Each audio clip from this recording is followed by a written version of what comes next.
The day my grandmother's house was taken from her, she was sitting right there in the room. She was in her chair by the window, the one she always sat in when the family gathered. She could hear everything, she just could not stop it. My stepfather stood at the head of the table with a folder in his hand, calm as if he were reading a grocery list, and he slid a piece of paper across the table like it was already decided. My grandmother's name was at the bottom of that paper. She had not signed it. I knew she had not signed it because I had been with her every single day that month, and she had told me more than once in her quiet and careful way that she would never sign anything without me in the room. But there it was, her name in ink on a document that was about to hand her house to a man who had never once fixed a single broken thing inside it. Before this story goes any further, I want to ask you something honestly. If you were sitting at that table and you saw what Ackles saw, if you recognized that signature was wrong, if you knew the truth but also knew that speaking up in that room meant going to war with people who had power and lawyers and a head start, what would you do? Would you say something right then, or would you stay quiet and move smart? Think about that while you listen, because the choice Ackles made in that moment is the whole reason this story ends the way it does. My name is Ackles, and I want to tell you something before I get into what happened. I am not someone who looks for problems. I am not someone who walks into a room ready to fight. My whole life, the thing I wanted most was just for my family to be normal, just ordinary. A family that showed up for each other, told the truth, and did not treat kindness like a weakness. I spent a long time believing that if I was patient enough, if I was helpful enough, if I kept the peace long enough, eventually the people around me would see that I was worth treating right. That belief cost me more than I want to admit. But it also taught me something that I would not trade for anything. It taught me that some people will only respect you when you stop needing their respect. And when that lesson finally arrived in my life, it arrived in the most painful and specific way possible. Let me start with my grandmother, because she is the heart of everything that happened. Her name was Dorothea, but the whole family called her Dot. She was 81 years old when all of this began, and she was one of the most grounded and quietly sharp women I have ever known. She did not talk too much. She did not perform love. She showed it in the way she remembered exactly how you took your tea, in the way she kept a tin of your favorite biscuits even when she had given up sweets herself, in the way she listened to you like you were the only person in the world. Dot had lived in her house for 53 years. She raised my mother there. She buried my grandfather from that house. She tended a garden in the back that had roses she had planted the year my mother was born. That house was not just property to her. It was the whole story of her life arranged into rooms and walls and a backyard she knew by heart in the dark. I grew up spending every school holiday at that house. When my parents divorced and my mother remarried, I started spending even more time there because Dot's house was the one place where nothing felt sharp or uncertain. My mother's new husband, the man I am going to call my stepfather, was named Gerald. He came into our lives when I was 11 years old, and from the very beginning I could feel that something about him was tilted. He was not cruel in any obvious way. He did not shout or threat. He was worse than that in some ways. He was smooth. He knew how to make people feel comfortable while he was also calculating exactly what they had and how to get closer to it. My mother thought he was wonderful. She had been lonely after the divorce, and Gerald was attentive and generous in the early years. He brought flowers. He cooked on weekends. He used her name in a soft way that made her feel chosen. I was 11, and even I could see that something about the performance was slightly too careful. But I was also 11, and nobody asks 11-year-olds for their read on romantic situations. Gerald did not like me. He was never going to say that out loud, but I knew it the way you know a draft in a room without seeing the open window. I asked too many questions. I paid too much attention. I was the kind of child who noticed when stories changed between tellings, and Gerald's stories changed often. Over the years, as I got older, the tension between us became something we both managed politely and kept away from my mother. He called me serious. I called him charming. We both meant it as an insult. The one person Gerald seemed genuinely uncertain about was Dot. He tried with her. He brought her things from the store without being asked. Offered to drive her to appointments, made conversation about her garden. Dot was always polite. She was never cold or obvious. But she told me once when I was about 19 and we were sitting in her kitchen after everyone else had gone home that she thought Gerald was a man who collected things. She said it simply like a fact she had worked out quietly over time. She said she did not know what he was collecting yet, but that she had the feeling he was always taking inventory. I remember looking at her and thinking that she had just described him more accurately in one sentence than I had managed in 8 years of careful observation. My mother and Gerald had 2 children together, my half-siblings, a boy named Rowan and a girl named Simone. They were younger than me by 8 and 10 years. I loved them. I still do. They were not responsible for anything their father did, and I want to say that clearly. But their existence did shift something in the household dynamic, because after they were born, I became less of a member of the family and more of a useful extra. I was old enough to babysit, to help around the house, to take on responsibility without needing much in return. Gerald was good at identifying what people were willing to do for free and then quietly making it the expectation. I did not fully understand that pattern until much later. At the time, I just thought I was being helpful. When I was 23, I finished my degree in paralegal studies and started working at a small firm in town. It was not glamorous work, but it gave me something important. It gave me the ability to read documents, to understand what legal language actually meant, to recognize when something was structured in a way that sounded official but contained serious problems. I did not know at the time how much I would need that skill. I thought I was just building a career.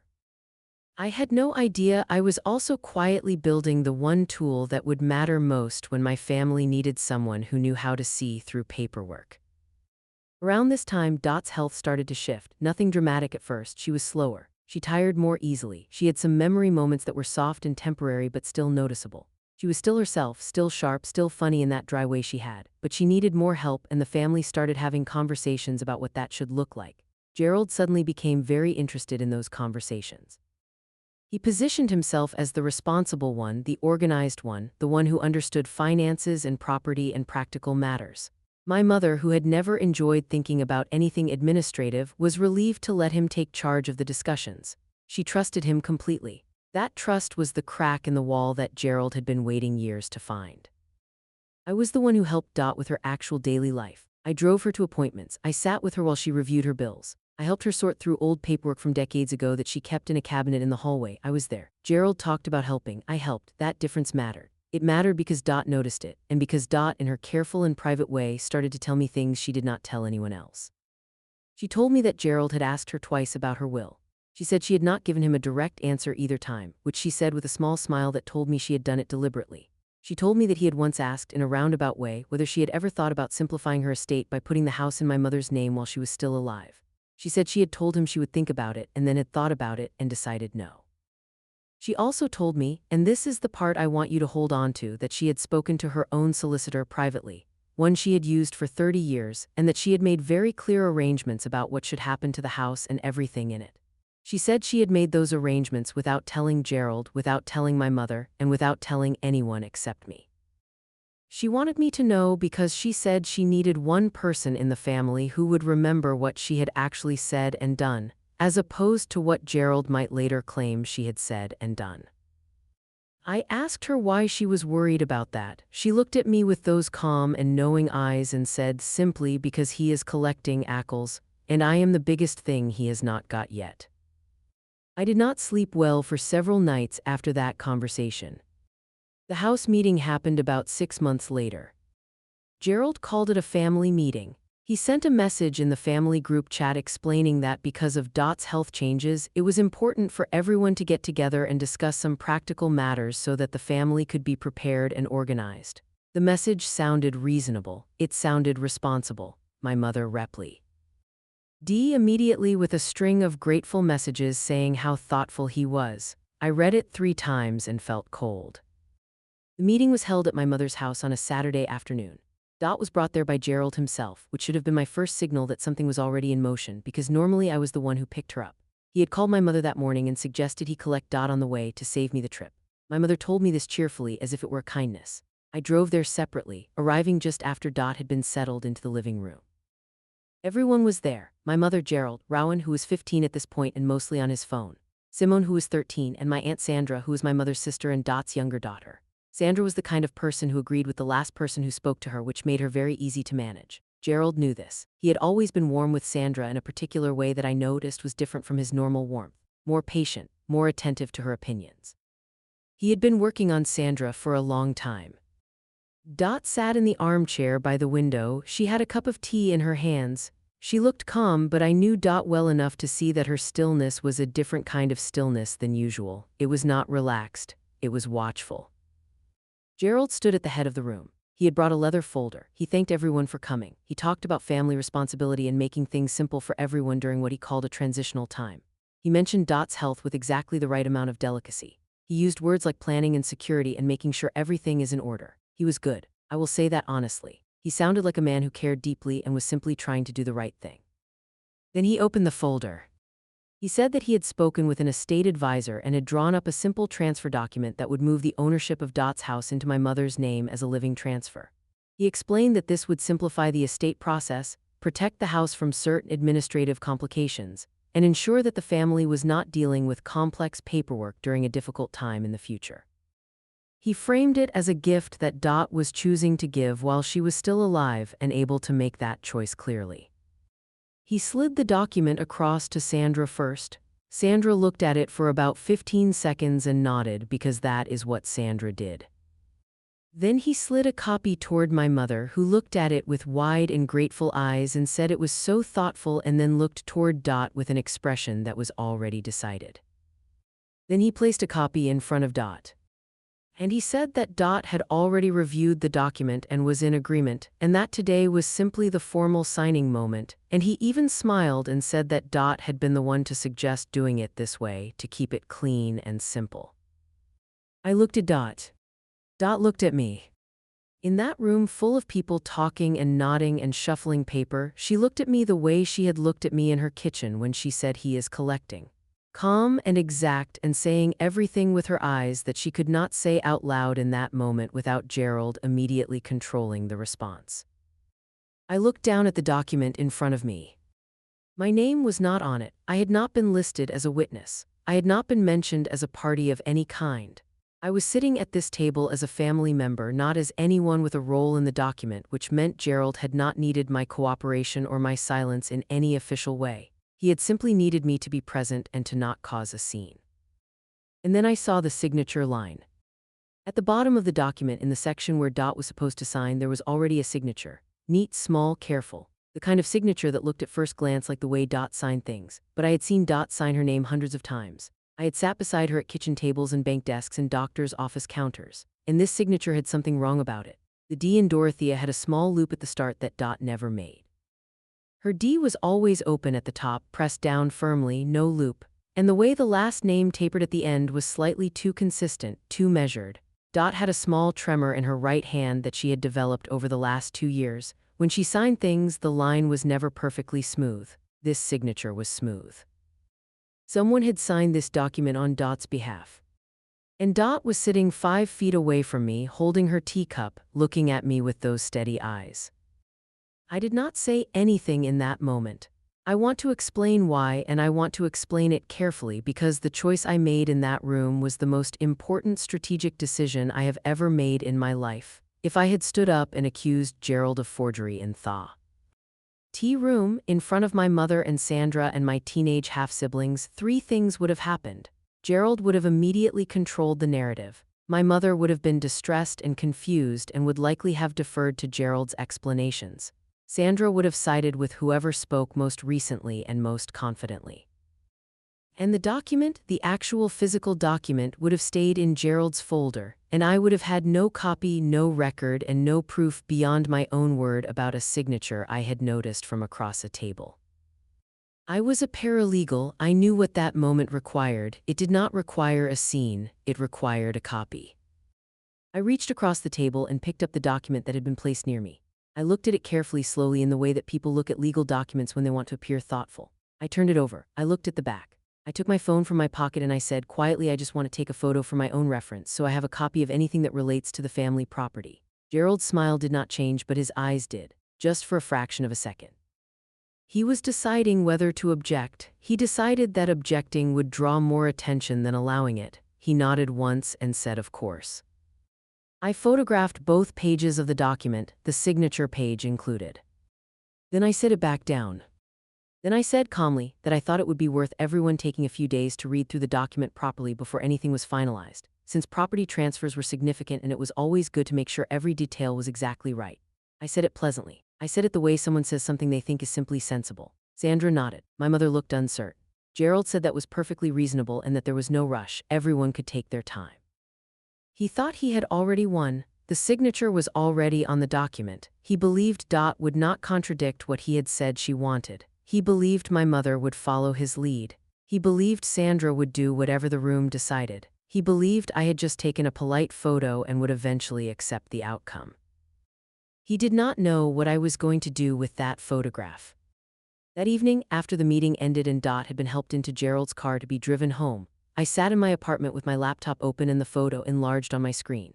I looked at that signature for a long time. Then I sent it to 2 different people. The first was my colleague at the firm where I worked, a senior paralegal named Marcus who had been in the field for 22 years and had seen document fraud cases in his career.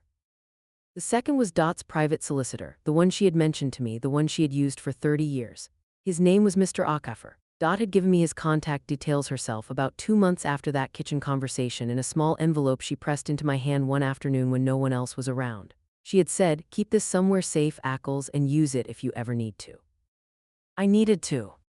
I emailed Mr. Ackles that evening with the photograph attached and a short, factual description of what had happened at the meeting. I explained who I was, that Dot had given me his details herself, and that I believed the signature on the document was not Dot's genuine signature. I asked whether he could advise me on the appropriate next steps. Marcus called me within an hour of receiving the photo. He said, and I am going to give you his exact words because I remember them completely, "Ackles, that is not her signature. Even without comparison documents, I can tell you that there are inconsistency markers here that any forensic document examiner would flag immediately. Do you have samples of her actual signature from other official documents?" I said yes. He said, "Then we have something to work with. Tell me everything." I told Marcus everything. He listened without interrupting. When I finished, he was quiet for a moment and then he said, "You did the right thing not saying anything in that room. This is not something you win in a living room. This is something you win in paperwork."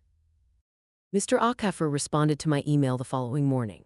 He was brief and precise. He confirmed that he was Dot's legal representative and that he was aware of her intentions regarding her property. He said that no legitimate transfer document had been prepared or authorized by his office, and that any document purporting to transfer the property without his involvement would be a serious matter requiring immediate attention. He asked me to preserve all evidence and to say nothing further to any family member about what I had found until he had spoken to Dot directly and had a chance to review the situation legally. I agreed. I spent the next 4 days saying nothing.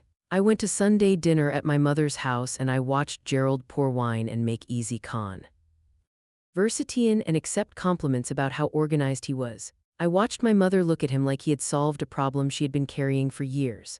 I sat across the table and I ate the food and I asked Rowan about school and I listened to Simone describe a project she was working on and I was completely normal. On the outside. On the inside, I was building a file.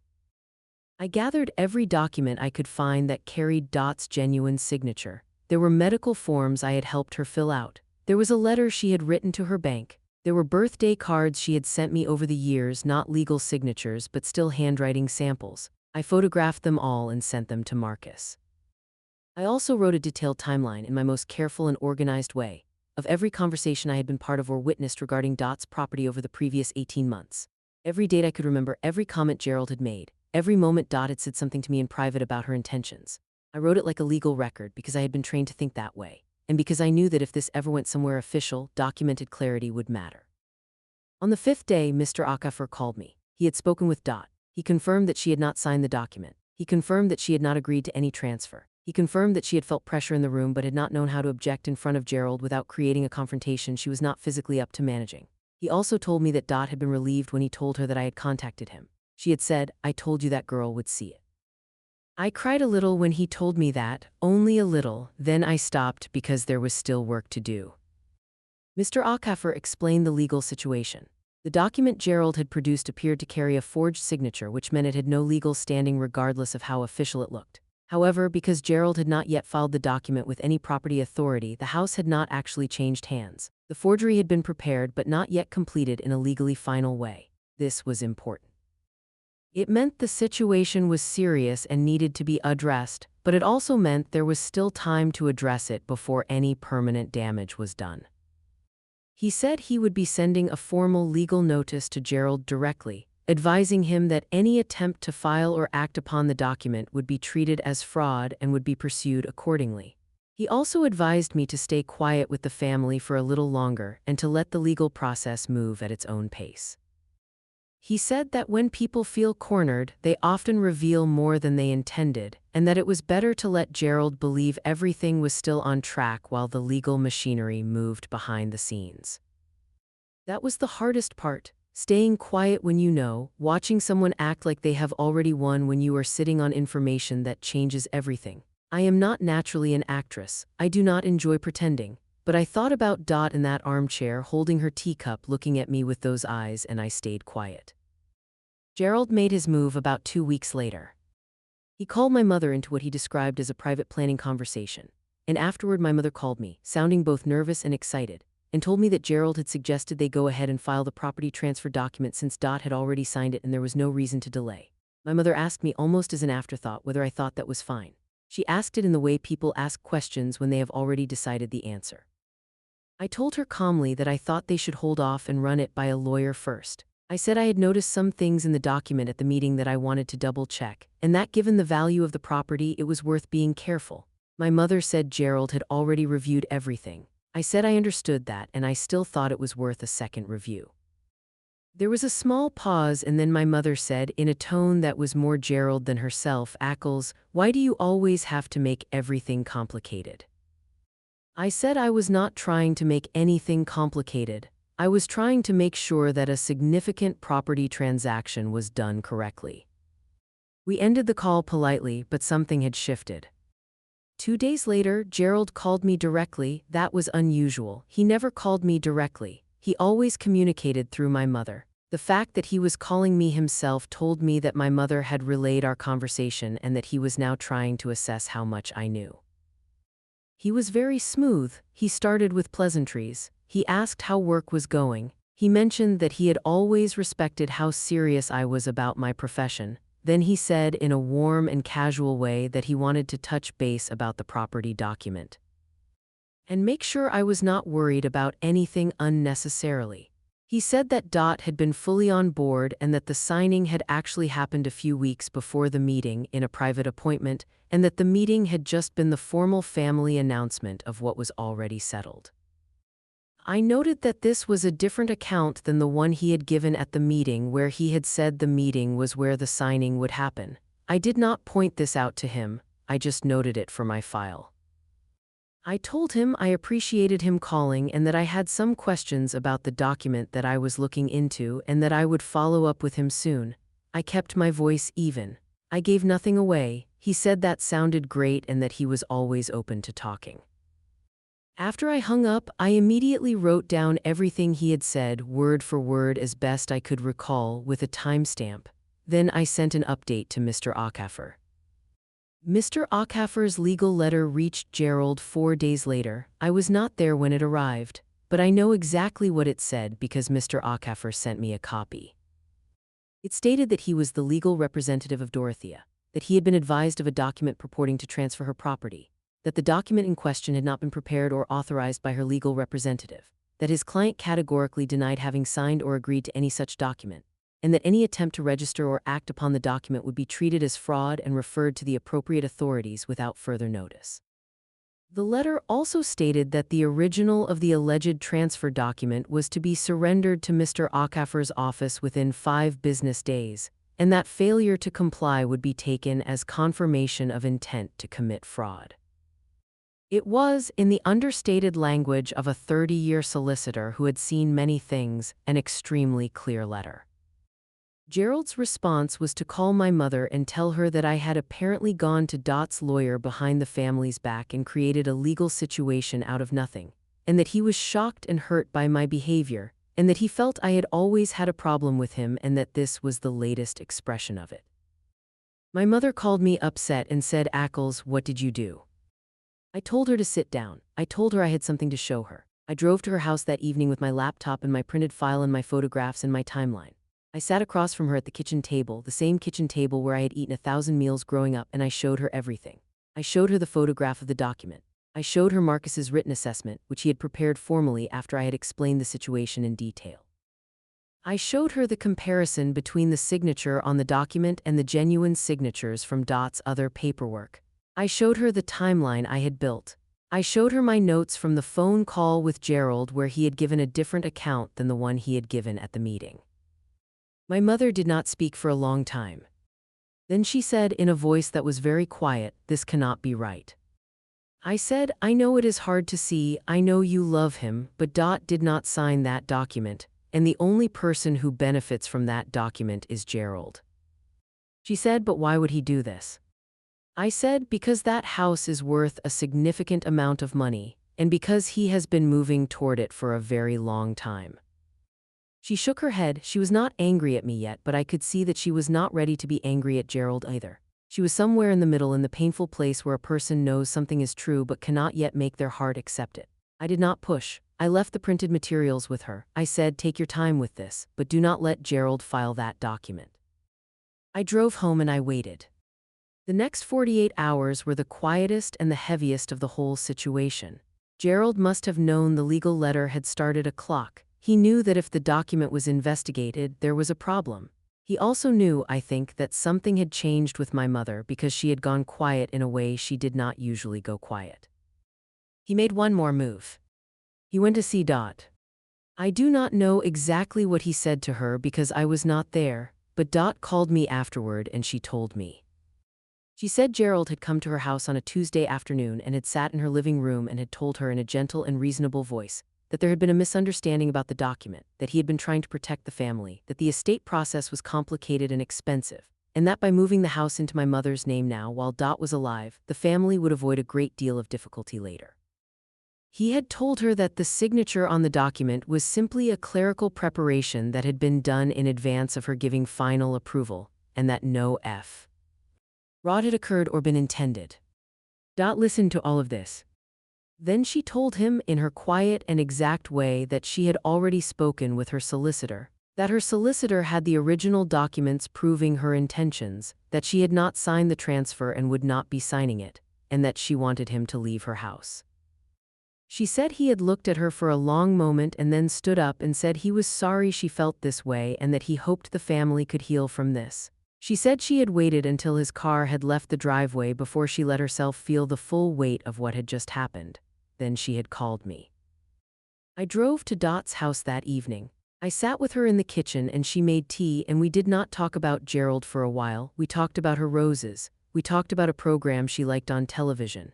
And then she said very simply, I am glad you saw it, Ackles. I have been waiting a long time for someone to see it clearly. I held her hand for a moment and did not say anything, because sometimes the only honest response to something that heavy is just to be present. The legal process moved forward with a precision that Gerald had clearly not expected. Mr. Ackles filed a formal complaint with the appropriate property authority citing the forged document. A forensic document examiner was engaged to compare the signature on the transfer document with verified samples of Dot's genuine signature from notarized records. The examiner's report took 3 weeks, and when it came back, it confirmed what Marcus and I had identified from the beginning. The signature was not consistent with Dot's genuine signing pattern. The document was fraudulent. Gerald did not wait for the report to land before things began falling apart for him. Once my mother had sat with my evidence long enough, and once she had spoken with Dot herself and heard from Dot directly that she had not agreed to the transfer, the truth became undeniable even for someone who loved him. I was not there for that conversation between my mother and Dot. I had offered to come, but my mother said she needed to go alone. She was there for 2 hours. When she called me afterward, she sounded hollowed out. She did not say much, she just said, I believe you. Those 3 words were the ones I had been waiting for, not to win an argument, but because I needed my mother to be safe. If Gerald was willing to forge a signature to take an elderly woman's house, what else was he capable of, and how long had he been doing things my mother did not know about? That question opened a whole separate and painful chapter. Over the following weeks, as Gerald became aware that the legal situation was not going away and that the forgery had been documented, he shifted strategy. He stopped being warm. He started being injured. He told my mother that the whole situation had been blown out of proportion, that he had been trying to protect the family, and that I had weaponized my legal knowledge to undermine him out of years of personal resentment. He said the forgery allegation was an extreme interpretation of what had been a clerical error made by the third-party estate advisor he had hired, not himself. He said he had not known the signature was wrong. This was the moment where the change I had seen in my mother over the previous weeks became something stronger. She had spent years deferring to Gerald. She had trusted his versions of events. But she had also sat with Dot and she had seen Dot's face when she said she had not signed it. And she had read my timeline. She knew the timeline did not match the new story Gerald was telling. The advisor story had not been mentioned until the legal letter arrived. The previous account had been that the signing had happened weeks before the meeting in a private appointment. None of the stories matched each other. My mother went to see a family solicitor of her own, not Gerald's contacts. Someone she chose herself from a recommendation she got through her book club, a detail that felt quietly significant to me. She was making decisions independently for the first time in a long time. Gerald moved out of the family home 3 months after the family meeting. It was not clean or easy. There were arguments I was not present for, and nights when my mother called me in tears, and nights when she did not call at all because she needed silence. I drove to her house when she called and stayed away when she needed space. I looked after Rowan and Simone on the evenings when my mother needed to have conversations with her solicitor or with Gerald or with herself. I did not make Rowan and Simone feel like they were caught in anything. They were kids. They needed someone to make them pasta and watch a film with them and not turn every moment into a crisis. The formal legal complaint against Gerald regarding the forged document was ultimately settled through a combination of the forensic report, the legal core, respondents, and Gerald's own decision to avoid the full process of a fraud investigation by formally withdrawing all claim to the document and providing a written acknowledgement to Mr. Ackles that the transfer had not been legitimately authorized.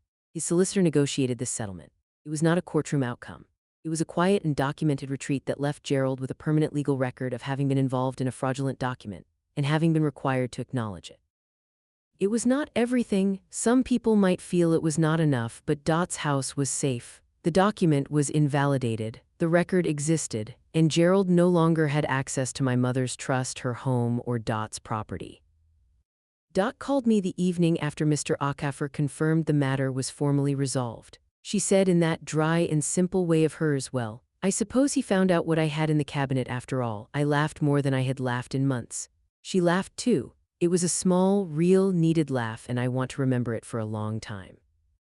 There is a part of this story I have not told yet because I needed to get through the main events first. It is the part about what this whole thing cost me personally before it gave me anything back. During the weeks when I was gathering evidence and staying quiet and watching Gerald perform innocence at dinner tables, I felt a specific kind of loneliness that I have not fully described to anyone before. It was not the loneliness of being isolated. I had Marcus. I had Mr. Ackles. I had Dot. But within my family, within my mother's house, I was the one who knew a secret that nobody else could yet handle. I was carrying proof that would change everything, and I had to carry it quietly, alone, while the people I loved most were moving through their days unaware. I also had to accept something during that time that was genuinely hard for me. I had to accept that the family I had spent my whole life trying to keep together was already, in certain important ways, not together. Gerald had been in the middle of it for years, collecting, as Dot had said, managing perceptions, positioning himself, engineering outcomes. My mother had not been lying to me. She had genuinely not seen it. But something about seeing the evidence did not just reveal Gerald. It also revealed how much work I had been doing, quietly and without acknowledgement, to maintain relationships and keep the peace and be the steady one that nobody worried about because they knew Ackles would handle it. I had been Ackles who handled it for so long that nobody had thought to ask whether handling it was costing me anything. It had been for years. It cost me time, it cost me energy. It cost me the particular exhaustion that comes from caring deeply about people who are too distracted to notice you are tired. I do not say this with bitterness. I say it because it was true, and recognizing it was part of what changed for me through this whole process. I stopped seeing my steadiness as something I owed everyone. I started seeing it as something I offered and something I had the right to withdraw from situations that were not honest or safe. After Gerald left the family home, the dynamic among my mother, Dot, Sandra, and me shifted. Sandra, who had nodded at the meeting without reading the document, felt embarrassed. She did not say sorry directly, not really, but she started calling me more. She started asking my opinion before making decisions. It was her version of acknowledgement, and I accepted it for what it was. My mother had a harder road. She was rebuilding something very fundamental, her sense of her own judgment, her sense of what her years with Gerald had actually been. It was painful to watch. I helped where I could without taking over the process because I had learned through all of this that you cannot do other people's understanding for them. You can give them evidence. You can stay close, but the seeing has to happen inside them, and it takes whatever time it takes. There was a day, about 5 months after Gerald left, when my mother and I were at Dot's house for Sunday dinner, just the three of us. Rowan and Simone were with their father for the weekend, which was now a structured arrangement. The roses in Dot's garden had just started coming back after the winter. My mother made a comment about how beautiful they were, and Dot said quietly, "I have been tending those roses for 40 years. Some things take that long to be worth anything." My mother looked at the roses and then she looked at me and she said, "Thank you, Ackles, for seeing it and for being patient." I said, "You were always worth being patient for." And I meant it, every word. Dot's house is still in Dot's name. Mr. Ackles has made sure with Dot's full instruction that the arrangements for the property after Dot's passing are clearly documented, properly witnessed, and filed in a way that leaves no room for confusion or challenge. Dot decided in her own time and on her own terms how she wanted the house to be handled. I will not share the details of that because they are hers, but I will say that they reflect exactly who she is: thoughtful, fair, and immune to pressure from people who believe that the loudest claim wins. I am still working in paralegal services. I have been offered a senior role that I am considering. My work on Dot's situation, though it was personal and not professional, reinforced something that I already believed about why this work matters. Documents are not just paper. They are the way the world officially records what happened, and when someone forges a document, they are not just lying, they are trying to rewrite what is real. Fighting that calmly and with evidence is one of the most important things a person can do. I think about Gerald sometimes, not with hatred, more with a kind of tired clarity. He was a man who decided early in his relationship with my family that we were a resource. He cataloged our weaknesses and our trust and our tendency to avoid conflict, and he positioned himself inside all of it. He nearly won. He very nearly got away with it. The margin that stopped him was thin. It was a signature loop that I happened to notice from across a table, and a small envelope that Dot pressed into my hand one quiet afternoon, and 22 years of experience in a colleague who knew what inconsistency markers looked like on a piece of paper. Thin margins, but they were enough. I want to say one more thing before this story ends, and I want to say it directly. There is a version of this story where I do not say anything, where I sit at that meeting, see the signature, feel the cold recognition in my chest, and decide it is too complicated, too costly, too likely to blow up the family. There is a version where I convince myself that maybe I was wrong about the loop in the D, maybe I was being too suspicious. Maybe Gerald really had been trying to help. There is a version where I file my concern away and let it go and come home that evening and make tea and watch television and try not to think about the look in Dot's eyes when she watched me across the table. I know that version. I have been that version at other moments in my life. The version of Ackles who keeps the peace at the cost of the truth. The version who absorbs the discomfort so that everyone else can stay comfortable. The version who tells herself that being the steady one means staying quiet. That version would have lost Dot's house. That version would have let someone rewrite what was real and called it keeping things smooth.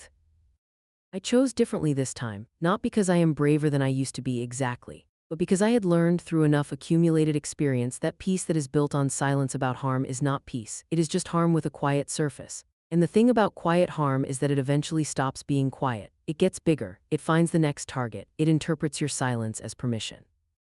Dot had been right, he was collecting, and the only thing that stopped the collection was the moment someone decided the silence had cost enough. I made that decision. I am glad I did. Ackles kept quiet in that room because she knew that the place to win was not at that table, it was in the paperwork.